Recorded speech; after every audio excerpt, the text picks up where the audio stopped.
World economic forum cryptocurrency के future को निर्माण कर रहे हैं। वर्ल्ड इकोनॉमिक फोरम की ब्लॉग के अनुसार 2022 क्रिप्टो के लिए बड़ी मुश्किलों का साल था, क्योंकि इसमें लगभग $2 ट्रिलियन का लॉस हुआ है।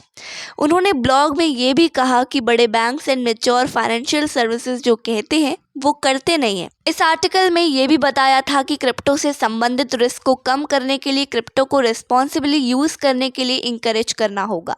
वर्ल्ड इकोनॉमिक फोरम ने अपनी एनुअल मीटिंग के एक भाग के रूप में क्रिप्टोकरेंसी के फ्यूचर को निर्धारित करने वाला एक ब्लॉग जारी किया है। साल 2008 में फाइनेंशियल इश्यूज के करेक्शन करते वक्त जो फाइनेंशियल क्राइसिस उत्पन्न हुए, उसके लिए क्रिप्टो इंडस्ट्री और डिसेंट्रलाइज्ड फाइनेंसिंग को जिम्मेदार बताया गया। बिग स्केल क्रिप्टो फर्म्स जैसे सेल्सियस, टेर्रा, FTX ने पॉलिसी मेकर्स को क्रिप्टो से संबंधित रिस्क को कम करने के लिए उन्हें क्रिप्टो को एम्फसाइज करने के लिए कहा है। इसके बावजूद क्रिप्टो से संबंधित जो भी क्राइसिस है, इसके बावजूद भी ब्लॉकचेन टेक्नोलॉजी ग्रो कर रही है। ब्लॉग में ये भी कहा है कि क्रिप्टोग्राफी और ब्लॉकचेन टेक्नोलॉजी सारे इंडस्ट्रीज और coordinating activities building blocks of Web3 में जर्नलाइज किया गया है। दूसरे सेक्टर में फाइनेंशियल सर्विसेज से संबंधित डिस्कशन जारी है। वास्तव में फाइनेंशियल सर्विसेज के कोर में डिजिटल एसेट्स और ब्लॉकचेन के रहने की शक्ति के परीक्षण के रूप में देखें कि बड़े बैंक और फाइनेंशियल सर्विसेज फर्म क्या करते हैं, ना कि वो क्या कहते हैं। वर्ल्ड इकोनॉमिक फोरम ने यह भी कहा कि क्रिप्टो एरेंट्स को जल्द से जल्द पनिश करेंगे।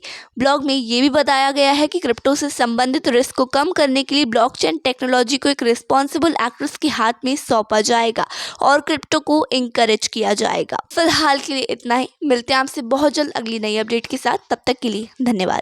अगर आपको हमारे द्वारा दी गई जानकारी पसंद आई हो तो जुड़े रहिए हमारे साथ और देखते रहिए कॉइनेटिक। यहाँ पर हम आपको क्रिप्टो से संबंधित सभी जानकारियाँ उपलब्ध करवाएंगे।